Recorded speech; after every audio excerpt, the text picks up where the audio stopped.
ബിസ്മില്ലാഹിർ റഹ്മാനിർ റഹീം. അസ്സലാമു അലൈക്കും വറഹ്മത്തുള്ളാഹി തആല വബറകാതുഹു. ബിസ്മില്ലാഹ് വൽഹംദുലില്ലാഹ് വസ്സലാത്തു വസ്സലാമു അലാ അഷ്റഫി റസൂലില്ലാഹ് വഅലാ ആലിഹിൽ ഫായിസീന ബിറിദല്ലാഹി അമ്മാ ബഅദ്. സത്യവിശ്വാസികളെ, അല്ലാഹു നമ്മുടെ ഈ സംഗമം സ്വീകരിക്കട്ടെ. നമ്മുടെ പാപങ്ങൾ അല്ലാഹു പുറത്തു തരട്ടെ. രോഗങ്ങൾ അല്ലാഹു ശിഫയാക്കട്ടെ. മരണപ്പെട്ടവരുടെ ഖബർ അല്ലാഹു സന്തോഷത്തിലാക്കട്ടെ. തെറ്റുകുറ്റങ്ങൾ അവർക്ക് നമുക്കും അല്ലാഹു നിരുപാധികം മാപ്പാക്കി തരട്ടെ. നമ്മുടെയും കുടുംബത്തിന്റെയും സൃഷ്ട ആയുസ് അല്ലാഹു പൊരുത്തപ്പെട്ട വഴിയിലായി ഇസ്സത്തോടെ സന്തോഷത്തോടെ ദീർഘായുസ്സോടെ കഴിഞ്ഞ് ഈമാൻ സലാമത്തായി മരിക്കാനുള്ള മഹാഭാഗ്യം അല്ലാഹു നമുക്ക് എല്ലാവർക്കും നൽകട്ടെ എന്ന് ആമുഖമായി ദുആ ചെയ്യുകയാണ്. മനുഷ്യരുടെ മനസ്സിനെ തുറക്കുന്ന, ഈമാനിന്റെ ചിന്ത തരുന്ന പരിശുദ്ധ ഖുർആനിലെ ചില ആയത്തുകളുണ്ട്. നമ്മളെല്ലാവരും വേറെ ഏതോ ഒരു ലോകത്ത് ജീവിക്കുന്ന പോലെയാ ഈ ദുനിയാവിന്റെ നശ്വരതയെ മറന്നിട്ടുള്ള നമ്മുടെ പ്രവർത്തനങ്ങൾ കണ്ടാൽ തോന്നുന്നത്. ഇതൊക്കെ നശിച്ചു പോകും. ഈ കാണുന്ന അനുഗ്രഹങ്ങൾ താൽക്കാലികമാണ്. നമ്മൾ അനുഭവിക്കുന്ന സുഖങ്ങളും സന്തോഷങ്ങളും നാളെ വിചാരണ ചെയ്യപ്പെടുന്നതാണ്. ഇങ്ങനെയുള്ള ചിന്തകളൊന്നും നമുക്കില്ല. ഈമാൻ ഉണ്ടോ എന്നത് അളക്കാനുള്ള ചില ആയത്തുകളുണ്ട്. ഹൃദയത്തിൽ ഈമാൻ ഉണ്ടോ, ഉണ്ടെങ്കിൽ അത് അളക്കാൻ ചില ആയത്തുകളാണ് പരിശുദ്ധമായ ഖുർആൻ നമ്മുടെ മുന്നിൽ ഈ അർത്ഥത്തിൽ ഉണർത്തിക്കൊണ്ടിരിക്കുന്നത്. നശ്വരമായ ലോകത്തെക്കുറിച്ചുള്ള നമ്മുടെ കാഴ്ചപ്പാടുകൾ പോലെയല്ല. എപ്പോ വേണമെങ്കിലും നശിക്കാവുന്ന ഈ അനുഗ്രഹങ്ങളെ സൃഷ്ടിച്ച, ഈ ലോകത്തെ തന്നെ പടച്ച അല്ലാഹു റബ്ബുൽ ഇസ്സത്ത് നമ്മുടെ മുന്നിൽ കാഴ്ചവെക്കുന്ന അവന്റെ കാഴ്ചപ്പാടുകൾ. നശ്വര ലോകത്തെക്കുറിച്ചുള്ള ഖുർആനിന്റെ വിലയിരുത്തലുകൾ നമ്മുടെ മനസ്സ് തുറപ്പിച്ചു കളയും. അല്ലാഹു ഈ ആയത്തിന്റെ വെളിച്ചം നമ്മുടെ മനസ്സിൽ തന്നെ അനുഗ്രഹിക്കട്ടെ. സൂറത്തുൽ ഹദീദിന്റെ ആയത്ത്, മിക്കവാറും ഖുർആൻ ഈ നശ്വരമായ ലോകത്തെ ഉദാഹരിക്കുന്നത് മഴയെപ്പോലെയാണ്. ഒരു മഴ പെയ്ത് കഴിഞ്ഞാൽ ആ മഴ കൊണ്ടുണ്ടാവുന്ന നനവും ആ മഴയിൽ കിളിർത്തു വരുന്ന ചെടികളും ആ മഴയുമായി ബന്ധപ്പെട്ടതൊക്കെ ഒരു താൽക്കാലിക, കുറച്ചു കഴിഞ്ഞാൽ അതങ്ങ് മഴ മാറിയാൽ അങ്ങ് മാറും. ഇതൊക്കെ നമ്മുടെ നിത്യാനുഭവങ്ങൾ. നശ്വരമായ ഈ ലോകത്തിന്റെ ശാശ്വതമായ അവസ്ഥയെ സങ്കല്പിച്ച ഞാനും നിങ്ങളും ജീവിക്കുന്നത്. ഇതൊക്കെ എന്നുണ്ടാവുന്ന നമ്മുടെ മനസ്സൊരു മയക്കത്തിലാണ്, അതിനെ ഉണർത്താണ് നശ്വരമായ ലോകത്തെക്കുറിച്ചുള്ള ഖുർആനിന്റെ വിലയിരുത്തൽ. ചില ആയത്തുകളിലേക്ക് കടന്നു വരാം. അഊദു ബില്ലാഹി മിനശ് ശൈത്വാനിർ റജീം. ബിസ്മില്ലാഹിർ റഹ്മാനിർ റഹീം. യഅലമൂ അന്നമൽ ഹയാത്തുദ് ദുനിയാ ലഅബുൻ വലഹുവും വസീനത്തുൻ വതഫാഖുറും ബൈനകും وتكاثر في الأموال والأولاد كمثل غيث أعجب الكفار نباته ثم يكيج فتراه مصفرا ثم يكون حطاما وفي الآخرة عذاب شديد ومغفرة من الله ورضوان وما الحياة الدنيا إلا متاع الغرور. സൂറത്തുൽ ഹദീദിന്റെ ആയത്തുകളാണ്. അല്ലാഹു പറയാണ്, നിങ്ങൾ അറിയണം, നിങ്ങൾ അറിഞ്ഞിരിക്കണം, എപ്പോഴും അതേക്കുറിച്ചൊരു ഓർമ്മ വേണം. തീർച്ചയായിട്ടും ഈ ദുനിയാവിന്റെ ജീവിതം എന്ന് പറയുന്നത് ലഅബും ലഹുബും ആണ്. ലഅബ് എന്ന് പറഞ്ഞാൽ കളികൾ, ലഹുബ് വിനോദങ്ങൾ. അങ്ങനെയല്ലേ? എല്ലാം ഒരു കളിതമാശ പോലെ. ദുനിയാവിന്റെ ജീവിതം എന്ന് പറഞ്ഞാൽ കളിയും വിനോദമായിട്ട് മനുഷ്യർ കാണാം. മാത്രമല്ല വസീനത്തുൻ, ചില അലങ്കാരങ്ങൾ, ചില ഡെക്കറേഷൻ, ചില സെലിബ്രേറ്റിംഗ്. അതാണ് ഇപ്പൊ ദുനിയാവ്. കളി, വിനോദം, അതുപോലെ തന്നെ ചില സെലിബ്രേഷൻ, ആഘോഷങ്ങൾ, അതുപോലെ തന്നെ വതഫാഖുറും ബൈനകും, പരസ്പരം അങ്ങോട്ടും ഇങ്ങോട്ടുള്ള ദുരഭിമാനങ്ങൾ. അതാണ് ദുനിയാവ്. വതകാസുറും ഫിൽ ഔലാദി വതകാസുറും ഫിൽ അംവാലി വൽ ഔലാദ്, സമ്പത്തിലും സന്താനങ്ങളിലും, സമ്പത്തിന്റെയും സന്താനങ്ങളുടെയും കാര്യത്തിലുള്ളതായ പൊങ്ങച്ചം. അതല്ലാതെ പിന്നെന്താ ദുനിയാവ്? ഇങ്ങനെയുള്ള ഈ ദുനിയാവുണ്ടല്ലോ, അള്ളാഹു എത്ര നിസ്സാരമായിട്ട് താറടിച്ച ഈ ദുനിയാവിനെ കാണിച്ചു. ഈ ദുനിയാവൊക്കെ മസലി ഗൈസ്, ഒരു മഴ പെയ്ത പോലെ. ആ മഴ കർഷകനെ അത്ഭുതപ്പെടുത്തി. ആ മഴയിൽ കിളിർത്തുണ്ടായതൊക്കെ വല്ലാതെ പ്രൗഢി കാണിച്ചു. കുറെ കഴിഞ്ഞപ്പോ മഴയൊക്കെ മാറി വെയില് വന്നു തുടങ്ങിയപ്പോ മുളച്ചുണ്ടായതൊക്കെ ഉണങ്ങാൻ തുടങ്ങി. പിന്നെ ഉണങ്ങിയത് ചണ്ടികളായി. വഫിൽ ആഖിറത്തി, ഇതാ ദുനിയാവ്. ദുനിയാവ് എന്ന് പറഞ്ഞ അങ്ങനെയാ. ഒരു മഴ പെയ്ത് കിളിർത്തുണ്ടായത് മഴ മാറി പിന്നെ ഉണങ്ങും. നമ്മൾ കാണുന്നതാണ്. ഇത്രേ ഉള്ളൂ നമ്മുടെ കാര്യം. എന്നാൽ കേട്ടോളൂ, വഫിൽ ആഖിറത്തി അദാബുൻ ശദീദുൻ വമഗ്ഫിറ. ആഖിറെന്ന് പറഞ്ഞാൽ ശക്തമായ ശിക്ഷകൾ വരാനുള്ള ലോകമാണ്. അതുപോലെ അള്ളാഹുവിന്റെ അടുക്കൽ നിന്നും ഒരു മഹത്തായ മഗ്ഫിറത്തിന്റെ പദവി വരാനുള്ള ലോകമാണ്. അള്ളാഹിന്റെ തൃപ്തിയുമുണ്ട് അവിടെ. ഒറ്റ വാക്കിൽ പറഞ്ഞാൽ ഈ ദുനിയാവിനെ പടച്ച തമ്പുരാൻ ഈ ദുനിയാവിനെ കുറ്റം പറഞ്ഞു. വമൽ ഹയാത്തുദ് ദുനിയാ ഇല്ലാ മതാഉൽ ഗുറൂർ. ഇതൊരു വഞ്ചനയുടെ പ്രൊഡക്റ്റാണ്. ഇത് ഡ്യൂപ്ലിക്കേറ്റ് ആണ്. ഇതിന്റെ പിന്നാലെ പോയാൽ വഞ്ചിക്കപ്പെടുകയാണ്. നേരത്തെ പറഞ്ഞതൊക്കെ വഞ്ചനയുടെ അനുഭവങ്ങളായിരിക്കും. ഇതെല്ലാം വഞ്ചിക്കും നിങ്ങൾ. അതുകൊണ്ടൊരു യാഥാർത്ഥ്യമുണ്ട് എന്ന ബോധം വേണം. ഇതൊക്കെ കഴിഞ്ഞിട്ട് ഒരു സ്ഥലത്തേക്ക് എനിക്ക് പോകേണ്ടതല്ലേ, ഇവിടെ കിട്ടില്ല അവിടെ കിട്ടണമല്ലോ, അതിനുള്ളതാണ് ഞാൻ ചെയ്യേണ്ടത്. അങ്ങനെ ഉള്ളിൽ നിന്നും കൊത്തി വലിക്കുന്ന പോലത്തെ ഒരു വിചാരമുണ്ട്. അതിനെ ഈമാൻ എന്ന് പറയാം. ഹൃദയത്തിൽ ഈമാനുണ്ടോ എന്ന് അളക്കാനുള്ളതാണ് ഈ ആയത്ത്. നേരത്തെ പറഞ്ഞ ദുനിയാവ്, കളി, വിനോദം, ദുരഭിമാനം, പൊങ്ങച്ചം, സമ്പാദിക്കൽ, ഇതൊക്കെ ഉണ്ടല്ലോ, അതൊക്കെ ഒരു മഴ പോലെ, ഒരു മഴ പെയ്തു പോയ പോലെ അങ്ങ് തീരും. ഈ ഒരു ആയത്ത് പോലെ ഒരാളുടെ ഹൃദയം നന്നാവാൻ ഒറ്റ ആയത്ത് മതി. ഈമാൻ ഉണ്ടോ ഇല്ലയോ എന്ന് മനസ്സിലാക്കാൻ ഈ ഒരൊറ്റ ആയത്ത് കേട്ടാൽ മതി. ചിന്തിപ്പിക്കാണ് അള്ളാഹു ചിന്തിക്കാൻ തൗഫീഖ് നൽകട്ടെ. അടുത്ത ആയത്ത് കേട്ടോളൂ. അതുകൊണ്ട് നിങ്ങളുടെ സമയം കളയല്ലേ. വസാബിഖൂ ഇലാ മഗ്ഫിറത്തിൻ മിർ റബ്ബിക്കും വജന്നഹ്. നേരം കളയല്ലേ, വേഗം വായോ. എങ്ങോട്ട്? അള്ളാഹു പുറത്തു തരുമെന്ന ഒരു പരിഗണന അവന്റെ അടുക്കലുണ്ട്. മഗ്ഫിറത്ത് എന്ന പദവി അത് നേടാനും അതോടൊപ്പം അതിനുശേഷം കിട്ടുന്ന സ്വർഗം പ്രാപിക്കാനും നിങ്ങൾ ധൃതി വെച്ചോളൂ. ഏതാ സ്വർഗം എന്നറിയോ? നിങ്ങൾ കണ്ടിട്ടില്ലല്ലോ. നിങ്ങൾ കാണാത്തവൻ എഴുതിയത് വായിച്ചതല്ലേ ഉള്ളൂ. കാണാത്തവൻ പ്രഭാഷണം പറഞ്ഞപ്പോൾ നിങ്ങൾ കേട്ടതല്ലേ ഉള്ളൂ. സ്വർഗത്തെ പടച്ച അല്ലാഹ് അതിന്റെ ഒരു ചെറിയ ലളിതമായ അവതരണം പറയുകയാണ്.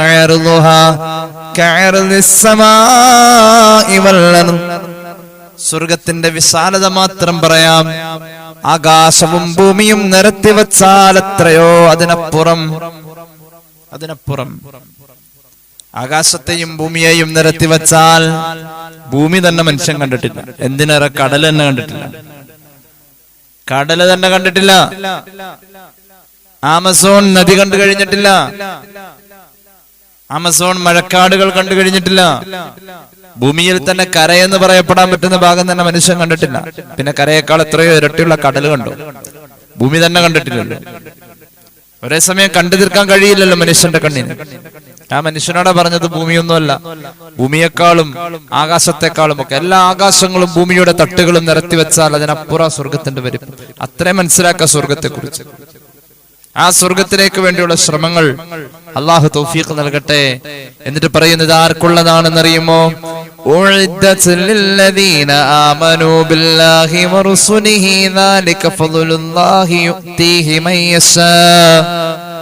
അള്ളാന്റെ ഔദാര്യ ഇത് മുത്തഖീങ്ങൾക്കുള്ളതാ.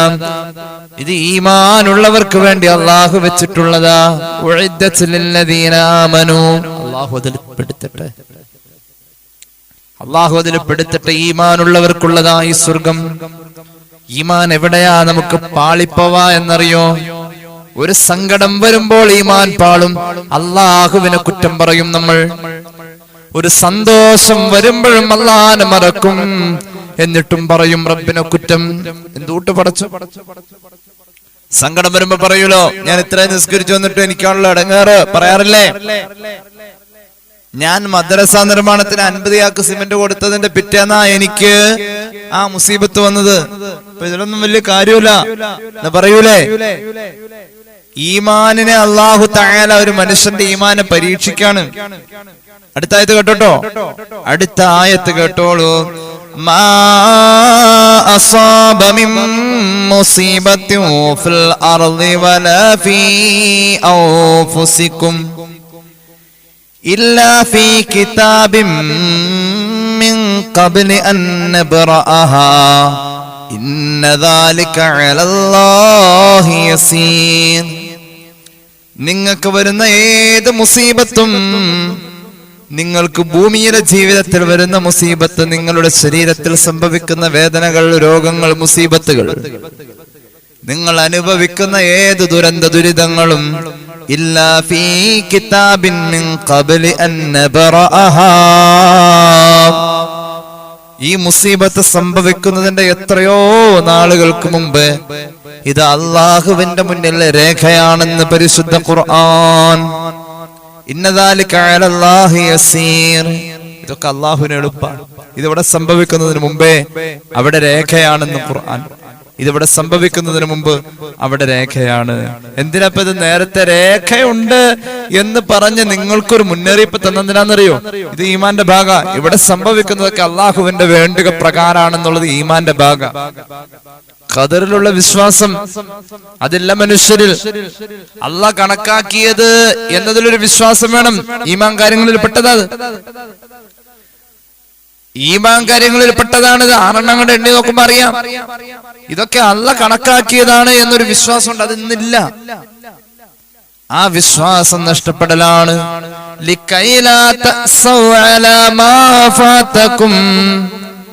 നിങ്ങൾക്ക് നഷ്ടപ്പെട്ടതിൽ നിങ്ങൾ അള്ളാഹുവിനെ മറന്ന് ദുഃഖിക്കല്ലേ.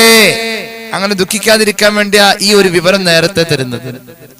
വലാ തഫ്റഹൂ ബിമാ ആതാകും, അല്ലാഹ് തന്ന നിഅമത്തുകളിൽ മതിമറന്ന് സന്തോഷിക്കാതിരിക്കാൻ വേണ്ടിയുമാണ് റബ്ബി വിവരം നിങ്ങളെ നേരത്തെ അറിയിച്ചത്. അല്ലാഹു ഈമാൻ തരട്ടെ. അപ്പോ നേരത്തെ പറഞ്ഞ പോലെ ഒരു മഴ പെയ്തു പോകുന്ന പോലെ ഉള്ളൂ നമ്മുടെ കയ്യിലുള്ളതൊക്കെ. നമ്മുടെ വാഹനം, ജോലി, വരുമാനം, ആരോഗ്യം, കുടുംബത്തിലെ സ്നേഹം, ഇണക്കം, ഐക്യം. ചിലര് പറയാറുണ്ട് ഒരു പെണ്ണ് കെട്ടിയാ അറിയാം അവന്റെ സ്വഭാവമൊക്കെ അങ്ങോട്ട് മാറുന്നു. ഒക്കെ നൈമഷികാണെന്ന് ചിന്തിക്കാറുണ്ട്. പക്ഷെ സ്വന്തം കാര്യത്തിലേക്ക് വരുമ്പോൾ അത് അങ്ങനെ ആവണില്ല എന്നുള്ളതാണ് ഇപ്പൊ ഈ ചർച്ച പ്രധാനമായും ആ ഭാഗത്തേക്ക് വരുന്നത്. നമുക്ക് സ്വന്തം കാര്യത്തെ കുറിച്ച് ആലോചിക്കുന്നവർ അങ്ങോട്ട് ആവണില്ല എന്നുള്ളൂ. സൗഭാഗ്യങ്ങളൊക്കെ ഒരു പെയ്തിറങ്ങുന്ന വെള്ളം പോലെ, മഴ പോലെ എന്നാ ഖുർആൻ പറഞ്ഞു. ഏത് സൗഭാഗ്യം ശാശ്വതമല്ലല്ലോ. അങ്ങനെ എവിടെയും കണ്ടിട്ടില്ല. ശാശ്വതമായ സൗഭാഗ്യങ്ങൾ എവിടെയില്ല.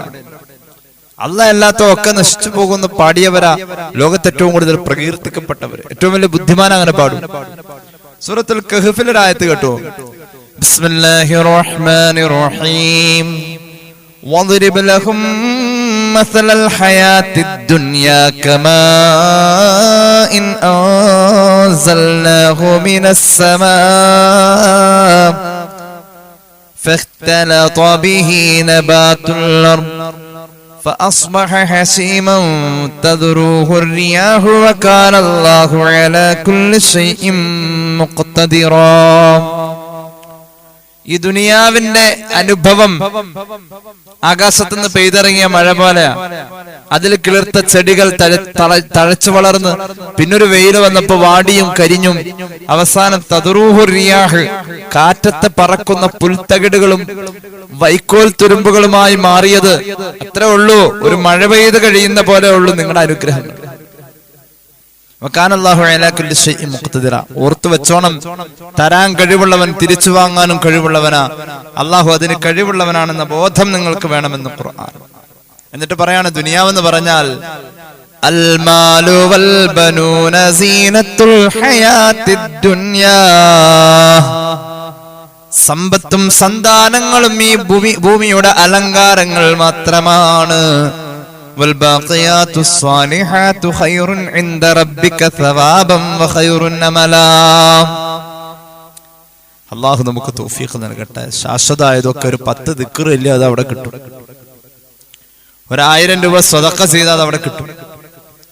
നല്ലതൊക്കെ ചെയ്തു കഴിഞ്ഞാൽ അള്ളാഹുവിന്റെ അടുക്കൽ കിട്ടും, അല്ലാതെ ഒന്നും കിട്ടൂല. ഒന്നുകൂടി ആവർത്തിച്ച് ഖുർആൻ പലയിടങ്ങളിൽ പറഞ്ഞു, ഇന്നമാ മസലുൽ ഹയാത്തിദ് ദുനിയാ കമാഇൻ അൻസൽനാ മിനസ് സമാഇ ഫഖ്തലത ബിഹി നബാതുൽ അർദ് മിമ്മാ യഅകുലുൻ നാസു വൽ അൻആം ഹത്താ ഇദാ അഖദത്തിൽ അർളു സുഖുറുഫഹാ. എന്ത് മനോഹരമായ ചിന്തനീയമായ വാക്കുകളാണെന്നറിയോ? തീർച്ചയായും ഈ ദുനിയാവിനോട് ഒരു ഉദാഹരണം പറയാൻ, ദുനിയാവിനെ എവിടെയാ സാദൃശ്യപ്പെടുത്താൻ പറ്റാതറിയോ? ദുനിയാവിനെ ഉദാഹരിക്കാൻ ശ്രമിച്ചാൽ ഇത്രേ ഉള്ളൂ, കമാ ഇൻ അൻസൽനാഹു മിനസ് സമാ, ആകാശത്തുനിന്ന് വന്ന വെള്ളം പോലെ. ഇപ്പൊ നമ്മൾ കുറെ ആയത്തുകളൊക്കെ ഇവിടെ ഓതി. എല്ലാ ആയത്തിലും ദുനിയാവിനെ പറഞ്ഞത് ആകാശത്തിലെ വെള്ളം പോലെ എന്നാ, ആകാശത്തിൽ നിന്ന് ഇറങ്ങി വരുന്ന മഴ പോലെ എന്നാ പറഞ്ഞത്. എന്താണ് ഇപ്പൊ ഇങ്ങനെ കൂടെ കൂടെ മഴയെപ്പോലെയാണ് ദുനിയാവെന്ന് അള്ളാഹു ഇങ്ങനെ കൂടെ പറയാൻ എന്താ കാരണം എന്ന് പറയും? എന്തെങ്കിലും ഒരു ബന്ധം വേണ്ടേ? ആകാശത്തിൽ നിന്ന് വരുന്ന വെള്ളം, മനുഷ്യന് ലഭിക്കുന്ന വെള്ളം, അതിനോടാണ് ഈ ഭൂമിയിലെ ജീവിതത്തെ താരതമ്യം ചെയ്തിട്ട് റബ്ബ് പറയാറ്. ധാരാളം തഫ്സീറുകൾ സംബന്ധമായിട്ട് നമുക്ക് കാണാൻ കഴിയും. ചിന്തിപ്പിക്കുന്ന ഒരു തഫ്സീറാണ് തഫ്സീർ ഷൈറാവിയുടെ തഫ്സീർ. അതായത് 10 ന്യായങ്ങൾ ഇവിടെ കാണാനുണ്ട്. വെള്ളത്തോട്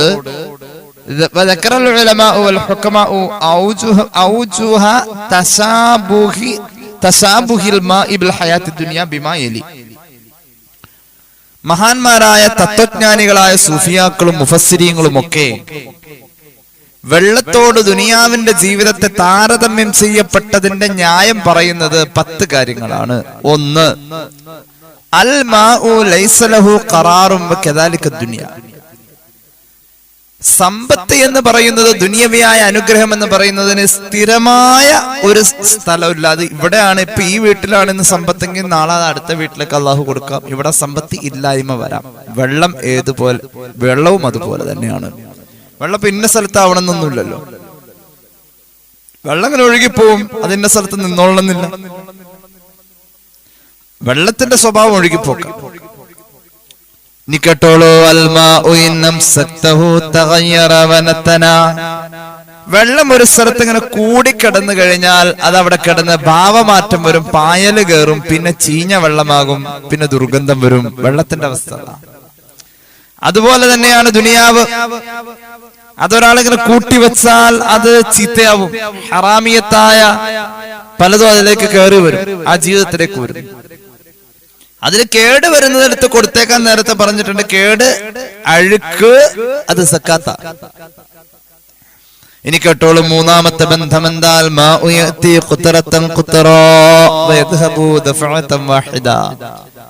വെള്ളം എങ്ങനെയപ്പോ ഉണ്ടാവുക? വെള്ളം ഓരോ തുള്ളി ഇങ്ങനെ വന്നു ചേരും. അങ്ങനെയാണ് പല തുള്ളി പെരുവെള്ളമായി തീരുന്നത്. എന്നാൽ വെള്ളം പോകുന്നത് ഒറ്റയടിക്ക് ഒന്നിച്ചങ്ങ് പോകും. ഇതുപോലെയാണ് ദുനിയാവ് വന്നു കഴിഞ്ഞാൽ കുറേശ്ശെ വരാം, എന്നിട്ട് പോകുമ്പോ ഒന്നിച്ചൊരു പോക്കങ്ങ് പോകും. അതാണ് ദുനിയാവ്. സമ്പത്ത് എന്ന് പറഞ്ഞാൽ അങ്ങനെയല്ലേ, ഒന്നങ്ങോട്ട് പോകും. അതിന്റെ കൂടെ തന്നെ മഹാനവറുകൾ പറയുന്നുണ്ട്, വെള്ളം എന്നത് അത് ഉൾക്കൊള്ളുന്ന പ്രതലത്തിന്റെ അടിഭാഗത്തെ മറച്ചു വെക്കും. വെള്ളം അങ്ങനെ കുറെ കിടന്നപ്പോ വലിയ ഒരു കിണറിന്റെ അടിയിൽ എന്താണെന്ന് കാണാൻ പറ്റില്ല വെള്ളം കിടന്നത് എന്ന പോലെയാണ് ദുനിയാവ്. പണം ഒരുപാട് കൂടി ഒരാളുടെ അപാകതകൾ കുറെ പണം വെച്ച് മറയ്ക്കാൻ പറ്റും, അയ്ബുകൾ മറയ്ക്കാൻ പറ്റും. നാലാമത്തെ ബന്ധമൽ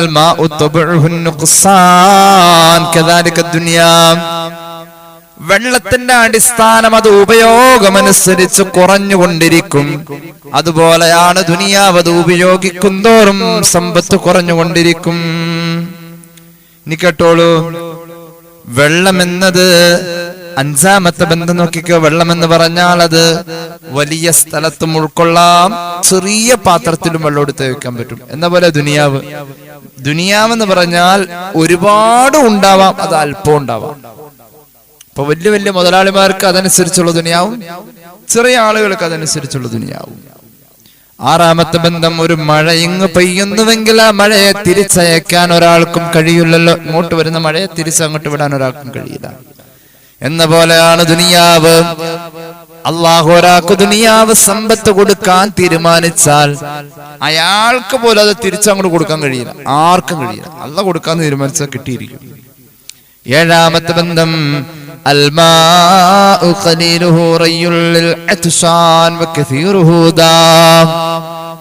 ഒരാള് വെള്ളം അല്പാൽപ്പം കുടിക്കുകയാണെങ്കിൽ അത് ദാഹത്തിന് ശമന. എന്നാ വെള്ളം നിരന്തരം ഒരു ശരീരത്തിന്റെ പരിധിക്കപ്പുറത്തേക്ക് കുടിച്ചോണ്ടിരിക്കുകയാണെങ്കിൽ ആന്തരിക അവയവങ്ങളിലും ദഹന പ്രക്രിയകളിലും അത് രോഗമായി മാറും.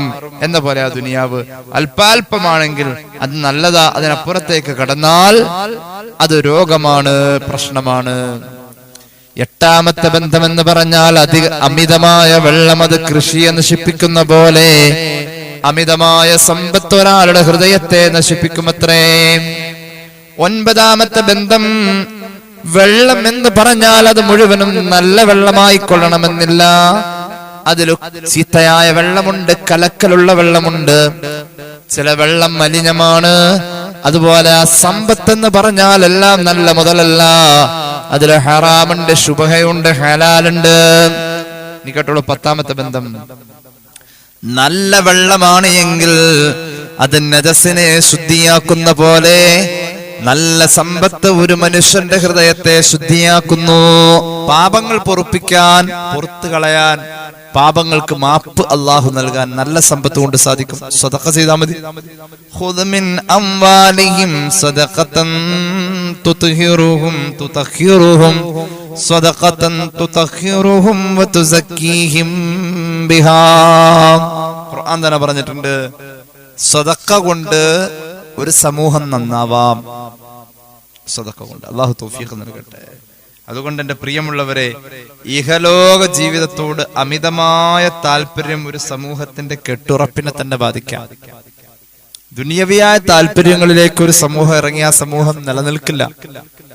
പുണ്യനബി പഠിപ്പിച്ചല്ലോ സല്ലല്ലാഹു അലൈഹി വസല്ലം. സുനൻ അബീ ദാവൂദിൽ ഒരു ഹദീസ് കാണാം, എന്റെ സമുദായത്തിന്റെ നേരെ ഭക്ഷണം കഴിക്കാൻ വേണ്ടി വന്നിരിക്കുന്നവർ ആ ഭക്ഷണം വിളമ്പി വെച്ചിരിക്കുന്ന ആ മേശയുടെ ചുറ്റിലും നിന്ന് ഭക്ഷണത്തിലേക്ക് കൈ നീട്ടുന്ന പോലെ, പാത്രത്തിലേക്ക് കൈ നീട്ടുന്ന പോലെ പിൽക്കാലത്തിന്റെ സമൂഹത്തിന്റെ നേരെ അപ്പുറത്തുനിന്ന് ഇപ്പുറത്തുനിന്ന് കൈനീട്ടലുകൾ സംഭവിക്കുമെന്ന് പുണ്യനബി സല്ലല്ലാഹു അലൈഹി വസല്ലം.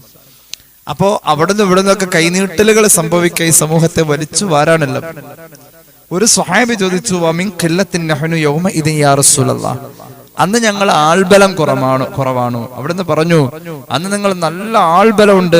വലാകിൻ ഗുസാഉൻ കഗുസാഇസ് സൈൽ, ഒഴുകി വരുന്ന അരുവിയിലെയും തോടുകളിലെയും വെള്ളത്തിൽ കുളച്ചണ്ടി ഒഴുകി വരുന്ന പോലെ, മേൽപ്പായൽ ഒഴുകി വരുന്ന പോലെ നിങ്ങളിങ്ങനെ ഒഴുകി പോകും.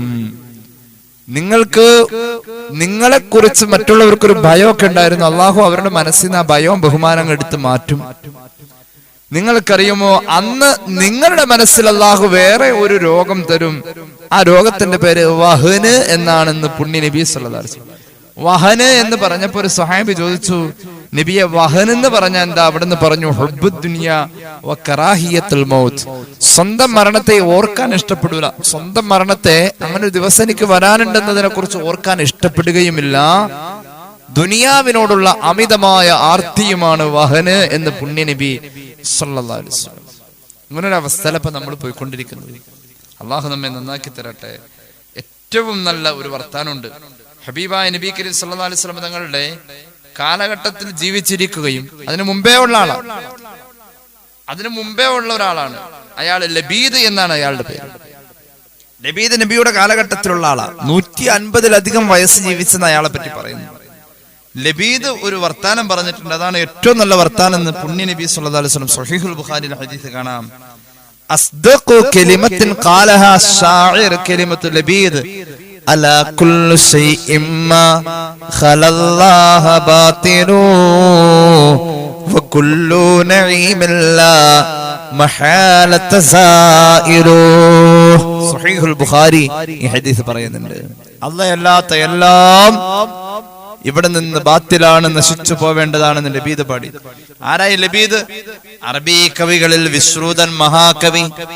ഫത്ഹുൽ ബാരിയിൽ കാണാം 150 കുറയാത്ത കാലം ജീവിച്ച മനുഷ്യനാണ്. 150 വർഷത്തിൽ കുറയാത്ത കാലം ജീവിച്ച ഒരു മനുഷ്യനാണ് ലബീദ്. അയാൾ പാടി അല്ലാത്ത എല്ലാം നശിച്ചു പോകും. ആ പാട്ടിന്റെ അംഗീകാരം കൊടുത്തത് റസൂലുള്ളാഹി സ്വല്ലല്ലാഹു അലൈഹി വസല്ലം തങ്ങളാണ്. മഹാനായ ഉമർ ഇബ്നുൽ ഖത്താബ് റളിയല്ലാഹു അൻഹു ഒരിക്കൽ ലബീദിനെ കാണുമ്പോൾ ചോദിക്കുന്നുണ്ട്, അല്ല ഇപ്പൊ പാട്ടൊക്കെ നിർത്തിയോ എന്ന് ചോദിക്കുന്നുണ്ട്. അപ്പൊ ലബീദ് പറഞ്ഞു, ഞാൻ പാട്ട് നിർത്തി, ഇപ്പൊ എന്റെ ഏറ്റവും വലിയ പാട്ട് അൽ ബഖറ ഓതലാണ്.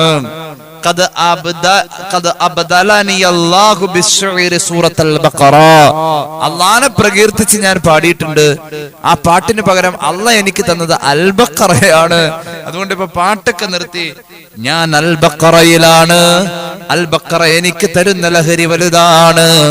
കേട്ടോളൂ, ഈ ലബീദ് കൂഫയിലാണ് ജീവിച്ചു പോന്നത്.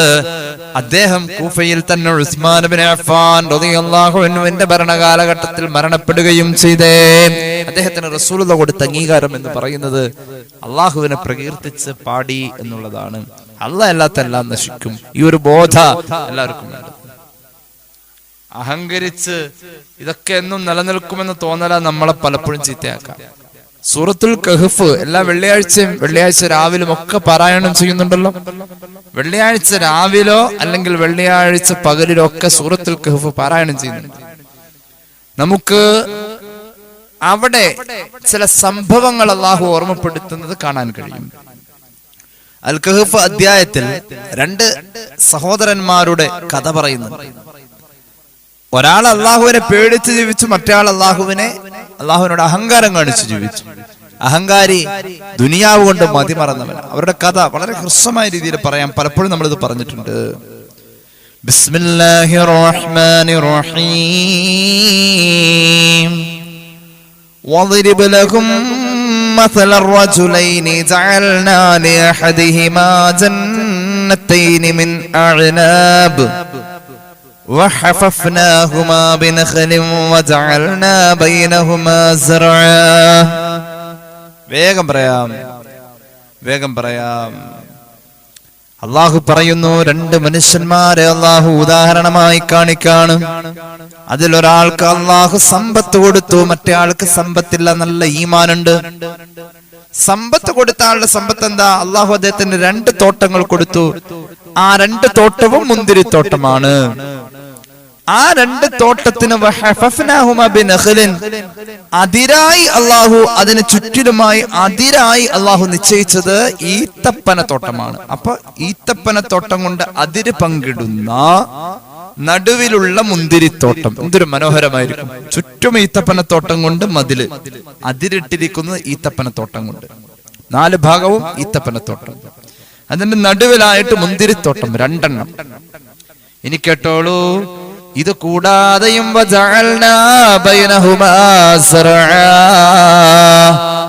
വേറെയും ധാരാളം കൃഷികൾ ആ തോട്ടങ്ങളിൽ ഉണ്ട്. കിൽതൽ ജന്നതൈനി ആതത് ഉകുലഹാ വലം തദ്രിം മിൻഹു ശൈഅൻ വഫജ്ജർനാ ഖിലാലഹുമാ നഹറാ.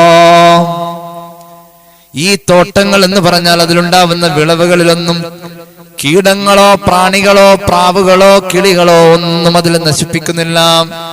അതിലുണ്ടാകുന്ന കായ്ക്കനികളിൽ ഒന്നും തന്നെ വാടിക്കുഴഞ്ഞു വീഴാറില്ല. അത് എല്ലാ രീതിയിലുമുള്ള വിളവെടുപ്പിന്റെ ഏറ്റവും പരിപൂർണതയിൽ തന്നെ വിളവെടുപ്പുകൾ നടന്നുകൊണ്ടിരിക്കുന്ന തോട്ടമാണ്. ഒരു കുറവുമില്ലാതെ വല്ല സമ്പുഷ്ടമായ വിളവാണ് അതിൽ നിന്നും വരുന്നത്, സുലഭം. ഇങ്ങനെയൊക്കെ ഉണ്ടെങ്കിലും ആ 2 തോട്ടങ്ങളുടെ പ്രത്യേകത, ഈ 2 തോട്ടങ്ങളുടെയും ഇടയിൽ വലിയൊരു ജലസമ്പത്തുണ്ട്, ഒഴുകുന്ന പുഴയുണ്ടെന്ന് ഖുർആൻ. അപ്പൊ ഇത്ര മനോഹരമായ ഒരു അനുഗ്രഹം. എന്നിട്ട് പറയുന്നു, കാനലഹു സമർ, ഈ മനുഷ്യനെ ഈ തോട്ടം കൂടാതെ വേറെയും ധാരാളം വരുമാനങ്ങളുണ്ട്. അപ്പൊ സമ്പന്നനായ സഹോദരൻ സമ്പത്തില്ലാത്ത തന്റെ മറ്റേ സഹോദരനോട് പറഞ്ഞു, അഹങ്കാരത്തോടെയും പൊങ്ങച്ചത്തോടും കൂടി പറഞ്ഞു, ഓഹോ യുഹാവിറുഹു അന അക്തറു മിൻക മാലം വ അഅസ്സു നഫ്റാ. സംഘബലത്തിലും ഭൃത്യരിലും ജോലിക്കാരിലും അതുപോലെ അനുയായികളിലും സമ്പത്തിലും നിന്നെക്കാളും മുന്നിൽ ഞാൻ തന്നെയാടാ. അങ്ങനെ പറഞ്ഞു. കിബറോടെ അഹങ്കാരത്തോടുകൂടി ഈ തോട്ടത്തിലേക്ക് അവൻ പ്രവേശിച്ചപ്പോ അവൻ പറഞ്ഞു, മാ അദുന്നു അൻ തബീദ ഹാദിഹി അബദ. ഈ കാണുന്ന അനുഗ്രഹങ്ങളൊന്നും ഒരിക്കലും നിന്നു പോവില്ല, ഒരിക്കലും അവസാനിക്കരുത്, എന്നും നിലനിൽക്കുന്നതാണ് എന്ന് അവന്റെ വായോണ്ട് പറയുകയും ചെയ്തു. എന്നിട്ട് അവൻ പറഞ്ഞു, സമ്പത്ത് തലയിലേക്ക് അങ്ങ് കേറിയിട്ട് അഹങ്കാരം മൂത്ത് പറഞ്ഞു, وما أظن الساعة قائمة ولئن رددت إلى ربي لأجدن خيرا منها منقلبا. അവൻ പറഞ്ഞു, ഈ കാണുന്ന തോട്ടം ഒരിക്കലും നഷ്ടപ്പെടൂല എന്ന് മാത്രല്ല, ഖിയാമത്ത് നാളെന്ന് പറയുന്ന ഒന്നുണ്ടെന്നൊന്നും എനിക്ക് വിശ്വാസമില്ല. ഇനി അഥവാ ഖിയാമത്ത് നാളൊക്കെ ഉണ്ടായി റബ്ബിന്റെ മുന്നിലേക്ക് എന്നെ കൊണ്ടുപോകപ്പെട്ടു എന്ന് സങ്കല്പിച്ചോളൂ. ഈ പറയപ്പെട്ട റബ്ബുണ്ട്, റബ്ബിന്റെ മുന്നിൽ വിചാരണ മത്സരമൊക്കെ ഉണ്ടെന്ന് വിചാരിച്ചോളൂ. എന്നാൽ അങ്ങോട്ട് പോവാണെങ്കിൽ തന്നെയും ഇപ്പൊ ഈ കിട്ടിയതിനേക്കാളും നല്ലത് എന്തായാലും അവിടെ എനിക്ക് കിട്ടും, അവിടെയും കിട്ടാതിരിക്കുന്നില്ല. കാരണം ഞാൻ അതിനുള്ള ആളുണ്ട്. ഞാൻ എന്ന് പറയുന്ന ഒരു ഭാവം, ഞാൻ അതിനുള്ള ആളുണ്ട്.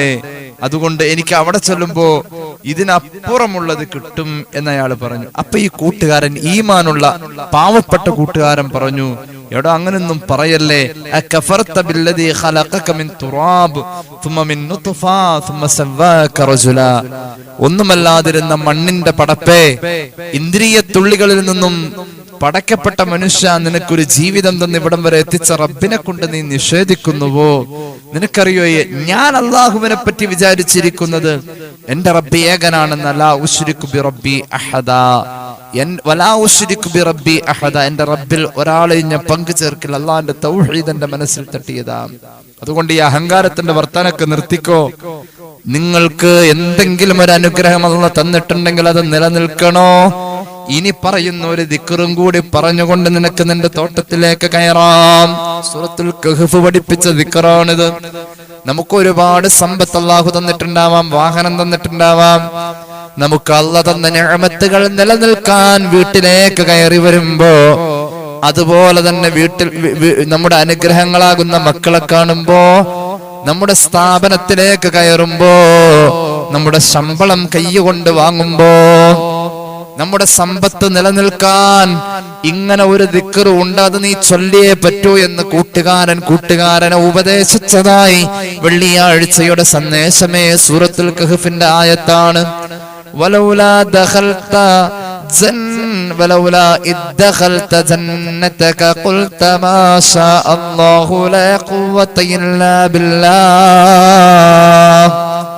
നിന്റെ തോട്ടത്തിലേക്ക് നീ കയറുമ്പോ, അതായത് നമ്മോട് പറയണേ, നമുക്ക് അല്ലാഹു തന്ന ദുനിയവിയായ അനുഗ്രഹങ്ങളിലേക്ക് നമ്മൾ കയറുമ്പോ, വീട്ടിലേക്ക് കയറുമ്പോ, സ്ഥാപനത്തിൽ കയറുമ്പോ, വാഹനത്തിൽ കയറുമ്പോ, മക്കളെ കാണുമ്പോ, ശമ്പളം എണ്ണി വാങ്ങുമ്പോ, നമ്മുടെ വരുമാനങ്ങൾ കൈകൊണ്ട് സ്വീകരിക്കുമ്പോ, നമ്മുടേത് എന്ന് പറയുന്ന എന്തിനേയും നമ്മൾ സ്വീകരിക്കുമ്പോ നമ്മൾ പറയണം, മാഷാ അല്ലാഹ് ലാ ഹൗല വലാ ഖുവത ഇല്ലാ ബില്ലാഹ്. ആയത്തിൽ ഹൗല ഇല്ല, പക്ഷേ ലാ ഖുവത ഇല്ലാ ബില്ലാഹ് എന്നാണ്. പക്ഷേ ഇത് സംബന്ധമായിട്ടുള്ള വ്യാഖ്യാനങ്ങളിൽ ഈ ദിക്റിന്റെ പരിപൂർണമായ രൂപം ഹദീസിൽ വന്നതിനെ അടിസ്ഥാനപ്പെടുത്തി നിർദ്ദേശം തന്നിട്ടുണ്ട്. നമ്മുടെ നിഅമത്തുകൾ നിലനിൽക്കാൻ, സമ്പത്തുകൾ നമ്മുടെ കയ്യിൽ എന്നും ഉണ്ടാവാൻ. കൈ ഇങ്ങനെ ഓട്ടയാവില്ലേ? കയ്യിലെന്നും സമ്പത്ത് നിലനിൽക്കാൻ ഒരിക്കലും നമ്മൾ കടക്കാരനാവില്ല. ഇത് ചൊല്ലിയാ മതി. ലാ ഖുവത ലാ മാഷാ അല്ലാഹ് മാഷാ അല്ലാഹ് വലാ ഹൗല വലാ ഖുവത ഇല്ലാ ബില്ലാഹിൽ അലിയിൽ അലീം. അങ്ങനെ ചൊല്ലിക്കോളൂ. അതിന് എണ്ണൊന്നുമില്ല, അതങ്ങോട്ട് ചൊല്ലിയാ മതി. എന്തെങ്കിലും കാണുമ്പോ, നമ്മുടെ മക്കളെ കാണുമ്പോ മാഷാ അല്ലാഹ് വലാ ഹൗല വലാ ഖുവത ഇല്ലാ ബില്ലാഹ്, അതങ്ങനെ ചൊല്ലിയാ മതി, നിലനിന്നോളും. ഒരിക്കലും കയ്യിൽ പണമില്ലാതെ വരില്ല. അല്ലാഹു തൗഫീഖ് നൽകട്ടെ. ഫഅസാ റബ്ബി അൻ യുഅതിയനി ഖൈറൻ മിൻ ജന്നതിക വയുർസില അലൈഹാ ഹുസ്ബാനം മിനസ് സമാ ഫതുസ്ബിഹ സ്വഈദൻ സലഖാ. നീ അഹങ്കരിക്കണ്ട, നിനക്ക് തന്നതിനേക്കാളും നല്ലത് തരാൻ എന്റെ റബ്ബിന് കഴിയും. നിന്റേത് നശിച്ചു പോവാനും സാധ്യതയുണ്ട്. അഹങ്കാരം വേണ്ടെന്ന സതുപദേശം, അല്ലെങ്കിൽ നിന്റെ തോട്ടത്തിന്റെ ഏറ്റവും മനോഹരമായ അനുഗ്രഹമെന്ന അതിന്റെ ഉറവകൾ വറ്റിപ്പോകുന്നൊരു പ്രഭാതവും നീ അഭിമുഖീകരിക്കേണ്ടി വരും. പരിഹാരം തേടിയാൽ നിനക്ക് പരിഹാരം കിട്ടാതെ വരികയും ചെയ്യും. ഒറ്റവാക്കിൽ പറഞ്ഞാൽ അഹങ്കരിച്ചവന്റെ തോട്ടം അതൊരു സുപ്രഭാതത്തിൽ നശിച്ചുപോയി. അത് ജിബ്രീൽ അലൈഹിസ്സലാം നശിപ്പിച്ചു കളഞ്ഞുവെന്ന് ഖുർആൻ. അങ്ങനെ അവന്റെ അഹങ്കാരം പോയെന്ന്. അപ്പൊ ഈ കിട്ടിയ അനുഗ്രഹമൊക്കെ നിലനിൽക്കും. അള്ളാഹു തൗഫീഖ് നൽകട്ടെ. സുദീർഘമാക്കുന്നില്ല. അള്ളാഹു നമ്മുടെ ജീവിതത്തിൽ ഹൃദയം തുറക്കാൻ, ഈമാൻ കയറ്റാൻ ഈ ഖുർആനിക ചർച്ച ഒരു കാരണമാക്കട്ടെ. ഇൻഷാ അല്ലാഹ് 3 സ്വലാത്ത് ചൊല്ലി ദുആ ചെയ്യാം. സല്ലല്ലാഹു അലാ മുഹമ്മദ് സല്ലല്ലാഹു അലൈഹി വസല്ലം സല്ലല്ലാഹു അലാ മുഹമ്മദ് സല്ലല്ലാഹു അലൈഹി വസല്ലം അല്ലാഹുമ്മ സ്വല്ലി അലാ മുഹമ്മദ് യാ റബ്ബി സ്വല്ലി അലൈഹി വസല്ലം. الحمد لله رب العالمين. اللهم صل على سيدنا محمد وعلى آل سيدنا ومولانا محمد. അല്ലാഹുവേ നീ കബൂലാക്ക് തമ്പുരാനെ. പാപങ്ങൾ പൊറുക്കണേ അല്ലാ, രോഗങ്ങൾ ശിഫയാക്കണേ അല്ലാ. അറിഞ്ഞ് ചെയ്ത, അറിയാതെ ചെയ്ത, രഹസ്യമായി സംഭവിച്ച, പരസ്യമായി സംഭവിച്ച എല്ലാ തെറ്റുകുറ്റങ്ങളും നീ മാപ്പാക്കണേ തമ്പുരാനെ. ഒരുപാട് രോഗികൾക്ക് വേണ്ടി ദുആ ചെയ്യാൻ ഏൽപ്പിച്ചിട്ടുണ്ട് റഹ്മാനെ. എല്ലാവരുടെയും രോഗങ്ങൾ നീ ശിഫയാക്കണേ അല്ലാ. അല്ലാഹുവേ കടബാധ്യത ഉള്ളവർ പ്രത്യേകം ദുആ ചെയ്യാൻ ഏൽപ്പിച്ചിട്ടുണ്ട്. കടങ്ങൾ വീട്ടണേ അല്ലാ. വീട് പണിയുമായി ബന്ധപ്പെട്ടവർക്ക് നീ എളുപ്പമാക്കുക അല്ലാ. മക്കളുടെ വിവാഹങ്ങൾ നീ എളുപ്പത്തിലാക്കുക അല്ലാ. വിവാഹപ്രായമായവർക്ക് അനുയോജ്യമായ ബന്ധങ്ങളെ ചേർക്കണേ അല്ലാ. ഞങ്ങളുടെ പ്രവാസികളെ നീ അനുഗ്രഹിക്കണേ അല്ലാ. അല്ലാഹുവേ പ്രവാസികൾക്ക് 100 പ്രശ്നങ്ങളുണ്ട്, എല്ലാം നീ പരിഹരിക്കണേ അല്ലാ. ഈ ഉള്ളവൻ ജോലി ചെയ്യുന്ന കൊടുങ്ങല്ലൂർ സാഹിബിന്റെ പള്ളി മഹലിൽ ഒരു പ്രിയപ്പെട്ട ചെറുപ്പക്കാരൻ റബ്ബേ ദിവസങ്ങളായി വെന്റിലേറ്ററിലാണ്. സ്ട്രോക്ക് വന്ന 36 വയസ്സുകാരൻ വല്ലാത്ത അവസ്ഥയിലാണ്. അല്ലാഹുവേ അദ്ദേഹത്തെ സാമ്പത്തികമായി സഹായിക്കുന്ന പലരുമുണ്ട് തമ്പുരാനെ. പ്രത്യേകിച്ച് പ്രവാസി സഹോദരങ്ങൾ സഹായിച്ചു കൊണ്ടിരിക്കുന്നു. റഹ്മാനായ തമ്പുരാനെ, ലക്ഷോപലക്ഷം വരുന്നതായ സാമ്പത്തിക ബാധ്യതയിലേക്ക് പോവാതെ ആ പ്രിയപ്പെട്ട ചെറുപ്പക്കാരന്റെ ട്രീറ്റ്മെന്റിൽ റബ്ബേ അദ്ദേഹത്തിന് ആരോഗ്യം വരത്തക്ക രീതിയിലേക്ക് നവജീവൻ നിന്റെ അനുഗ്രഹമായി എത്താൻ നിന്റെ കാരുണ്യത്തിന്റെ ഇടപെടൽ വേണമല്ലാ. അല്ലാഹുവേ റബ്ബേ സമ്പത്തും സമയവും മറന്ന് അതിലേക്ക് ഇറങ്ങി തിരിച്ച പ്രവാസി സഹോദരന്മാർക്ക് റബ്ബേ നീ ഖൈർ നൽകണേ അല്ലാ. അല്ലാഹുവേ നീ ബറക്കത്ത് നൽകണേ അല്ലാ. ബറക്കത്ത് നൽകണേ അല്ലാ. അല്ലാഹുവേ റബ്ബേ പ്രിയപ്പെട്ട സത്താർ എന്ന സഹോദരൻ സമസ്തയുടെ പ്രവർത്തകൻ, ഈ ഉള്ളവന്റെ ഒരു സുഹൃത്താണ്. ഇക്കഴിഞ്ഞ ദിവസം റബ്ബേ മരണപ്പെട്ടിരിക്കുന്നു. ബഹുമാനായ സത്താർക്കാട് ഖബർ നീ സ്വർഗത്തിന്റെ കൊട്ടാരമാക്കണേ തമ്പുരാനെ. അല്ലാഹുവേ അവിചാരിത നേരത്തുള്ള ആകസ്മിക മരണമാണ്. ആ കുടുംബം സങ്കടത്തിലാണ് അല്ലാ. അല്ലാഹുവേ ആ കുടുംബത്തിന് താങ്ങും തണലും നീയാവണേ തമ്പുരാനെ. അല്ലാഹുവേ അദ്ദേഹത്തിന്റെ ജീവിതത്തെ നീ കബൂലാക്കണേ അല്ലാ. അദ്ദേഹത്തിന്റെ സേവനങ്ങളെ നീ കബൂലാക്കണേ അല്ലാ. എത്ര ഐശ്വര്യമുള്ള മുഖമാ, ചിരിച്ചിട്ടല്ലാതെ സംസാരിക്കാറില്ല. ആലിമീങ്ങളോട്, ഇൽമിന്റെ അഹ്ലുകാരോട് വല്ലാത്ത മഹബ്ബത്താ പ്രിയപ്പെട്ട സഹോദരന്. അല്ലാഹുവേ നീ ആദരിച്ചവരുടെ ഖബർ പോലെ ഖബർ സ്വർഗത്തിന്റെ കൊട്ടാരമാക്കണേ അല്ലാ. അല്ലാഹുവേ മനുഷ്യ സഹജമായ എന്തെങ്കിലും തെറ്റുകളോ കുറ്റങ്ങളോ വന്നിട്ടുണ്ടെങ്കിൽ പ്രിയ സത്താർക്കാക്ക് നീ പുറത്തു കൊടുക്കണേ അല്ലാ. ربنا آتنا في الدنيا حسنة وفي الآخرة حسنة وقنا عذاب النار. ربنا تقبل منا إنك أنت السميع العليم وتب علينا إنك أنت التواب الرحيم. آمين برحمتك يا أرحم الراحمين بفضل صلى الله على محمد صلى الله عليه وسلم صلى الله على محمد صلى الله عليه وسلم. اللهم صل على محمد يا رب صل عليه وسلم. السلام عليكم ورحمة الله وبركاته.